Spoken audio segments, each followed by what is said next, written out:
श्री कृष्ण को नमस्कार करते हुए आप सभी का अनंत एकेडमी ऑफ मैथमेटिक्स में स्वागत है। इंटीग्रल इक्वेशन में अब मैं जो करा रहा हूँ उसमें 3 एग्जांपल्स कराऊंगा 4th यूनिट के, जो 2 मार्कर या 5 मार्कर में कई बार आ जाते हैं। थोड़ा सा ध्यान से देखना है। तो इसमें हमारे पास ये है, इस एग्जाम्पल में, ये आप अपनी बुक में भी देख सकते हैं। Example 4.3.8, among all the curves joining two given points x0 y0 and x1 y1, find the one which generates the surface of minimum area when rotated about the x axis। पहले तो जो ये generates the surface area of minimum area when rotated about the x axis की condition है, इससे related आपको equation की knowledge होनी चाहिए। तो हमने कैलकुलस में पढ़ा था कि we know from calculus that area of surface of revolution generated by rotating the curve y equal to y x about the x axis is given by, ये याद रखना कि s is equal to x naught to x one 2 pi, और यहाँ पर y under root 1 plus Y dash square d x ये होता है, जिसमें से मैंने 2 पाई को बाहर लिख दिया। ये एक्स नोट से x one y under root 1 plus Y dash का स्क्वेयर डी एक्स। अब हमारे पास ये देखते हैं कि since the integrand does not depend explicitly on x, यानी कि एक्स पर डिपेंड नहीं करता, एक्सिस में कहीं पर भी नहीं है, तो Euler's equation can be written है। जब एक्स आपका नहीं होता तो ये यूलर इक्वेशन बनती है F minus y dash F Y dash is equal to constant.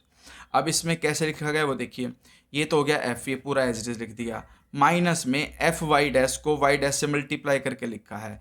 F Y dash का मतलब है कि हम इसको देखिए, हमारे पास जो f है वो ये है y इंटू में 1 प्लस वाई डैश का स्क्वेयर। जब मैं इसका partial derivative with respect to y dash करूँगा तो y constant as it is 1/2 under root 1 plus Y dash का स्क्वेयर इंटू में 2 वाई डैश, 2 से 2 कैंसिल, तो एक वाई डैश तो ये रहा, एक ये ऑलरेडी मल्टीप्लाई में था इसीलिए यहाँ वाई डैश का स्क्वेयर लिखा गया। ये वाला जो y है वो ये रहा, और अंडर रूट में नीचे 1 प्लस वाई डैश का स्क्वेयर और इक्वल टू में कांस्टेंट। इसके बाद इसने क्या किया, y को कॉमन ले लिया, ये कॉमन लिया, इधर ये रूट इससे मल्टीप्लाई होगा तो रूट हट जाएगा, फिर माइनस में वाई डैश का स्क्वेयर, क्योंकि y तो कॉमन जा चुका, माइनस वाई डैश का स्क्वेयर, ये दोनों कट जाएंगे एक दूसरे से, तो आपके पास ये कंडीशन बच जाएगी c is equal to Y upon में under root 1 plus Y dash square. Root हटाने के लिए स्क्वेयरिंग बोथ साइड कर दिया, इसलिए Y square upon 1 plus Y dash square is equal to C square. फिर हमने क्या किया, क्रॉस मल्टीप्लाई करके सिंप्लीफाई करके वाई डैश की वैल्यू निकाल दी, क्योंकि ये उधर जाके मल्टीप्लाई हुआ, सी स्क्वेयर इधर आके माइनस हो जाएगा, फिर स्क्वेयर हटाने के लिए अंडर रूट करके ये कंडीशन आपके पास वाई डैश की आ गई। वाई डैश का मतलब यहाँ पर d Y by D x होता है।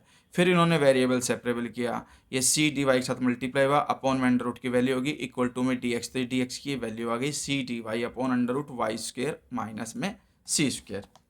उसके बाद फिर इन्होंने क्या किया, इंटीग्रेटिंग बोथ साइड किया, तो dx का तो हो गया x plus C one is equal to में c कॉन्स्टेंट है 1 upon under root Y square minus C square. ये फॉर्मूला होता है, ध्यान रखना, integration of 1 upon under root Y square minus C square D Y जो है वो cos hyperbolic inverse Y by C का फॉर्मूला होता है, याद रखना, ठीक है। अब इसने क्या किया, c इसके अपॉन में गया, कोस हाइपरबोलिक इनवर्स इधर आके कोस हाइपरबोलिक बन गया और वो y की वैल्यू आ गई, ठीक है। तो which is the equation of catenary, the values of arbitrary constant can be determined. अब जो कांस्टेंट की वैल्यू निकालनी है, जो आर्बिट्ररी कांस्टेंट c1 माना था, उसके लिए हमें बाउंड्री कंडीशंस दे रखी होंगी। इसमें तो इन्होंने x नोट y नोट और x1 y1 दे रखा था। इसका मतलब है कि y के अंदर जब मैं x नोट डालूंगा तो वैल्यू y नोट आएगी और x1 पुट करूंगा तो y1 आएगी। हो सकता है कि कोई न्यूमेरिकल वैल्यू भी आपको दे दे, जैसे कि मान लो आपको 2,3 इस तरह की कोई वैल्यूज दे दे, तो इसका मतलब ये कि x की वैल्यू 2 तो y की वैल्यू 3, ठीक है, तो वो यूज भी कर सकते हैं हम। अब इसके बाद दो बड़े छोटे से सिंपल से एग्जांपल है। नेक्स्ट ये कहता है कि find the extremals of functions J Y is equal to A to B X minus Y whole square D x. अब इसमें हम देखते हैं कि इसमें वाई डैश नहीं है, तो एफ इज इक्वल टू में एक्स माइनस वाई का whole square which does not contain y dash explicitly, so Euler's equation is F y is equal to 0। भाई F y is equal to 0, F y का मतलब इसका partial derivative with respect to y, 2 आगे x minus y is equal to 0, 2 0 के upon में चला जाएगा और यहाँ से x is equal to y, ये एक स्ट्रेट लाइन की इक्वेशन आ जाएगी, ठीक है। फिर इसके बाद नेक्स्ट एग्जांपल है, show that the shortest distance between 2 points in a plane is a straight line, यानी कि हमें shortest distance between 2 point in a plane जो होती है वो एक स्ट्रेट लाइन होती है, ये हमें वेरीफाई करना है। तो a जो है वो है x1 y1 माना, b x2 y2 माना, b the given points and let S be the length of curve connecting them, then जो एस है कैलकुलस में हमने पढ़ा है कि एस का फॉर्मूला होता है x1 से x2, क्योंकि फॉर्मूला x1 से x2 की लिमिट जाएगी, √1 plus Y dash square t x. अब यहाँ पे जो फंक्शनल है वो आ गया f is equal to √1 plus Y dash का square which is independent of y, यानी कि इसमें y नहीं है। So Euler's equation is F Y dash is equal to constant. जो चार केसेस थे उनको ध्यान में रखना, वो चार केसेस के हिसाब से कंडीशन ली गई कि अगर आपके पास इंडिपेंडेंट ऑफ वाई नहीं है तो एफ वाई डैश कॉन्स्टेंट होगा, और एफ वाई डैश आप इसका निकाल दो, डेरिवेटिव कर दो इसका 1/2 √1 प्लस वाई डैश का स्क्वायर और वाई डैश के स्क्वायर का 2 वाई डैश, तो 2 से 2 कट करके ये बच गया इज इक्वल टू कॉन्स्टेंट सी।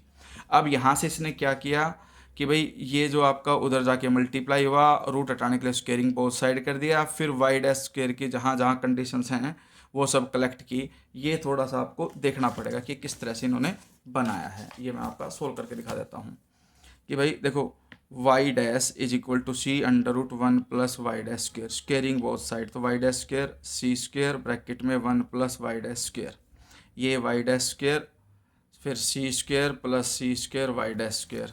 अब यहाँ पर भी वाई डैश स्क्वेयर माइनस में सी square Y dash square is equal to C square, फिर यहाँ से वाई डैश का square common 1 minus C square is equal to C square, और Y dash square is equal to C square upon में 1 minus C square, और यहाँ से फिर लास्ट में वाई की वैल्यू ये आ गई 1 माइनस सी स्क्वेयर का अंडर रूट, यानी कि ऊपर तो स्क्वेयर रूट हट जाएगा सी और नीचे ये बच जाएगा 1 माइनस सी स्क्वेयर। ये वाई डैश की वैल्यू आ गई।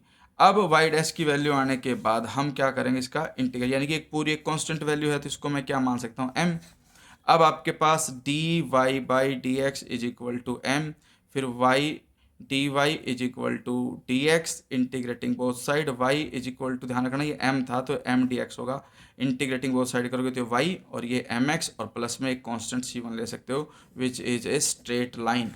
यही हमें इसमें वेरीफाई करना था। ठीक है, तो ये खत्म।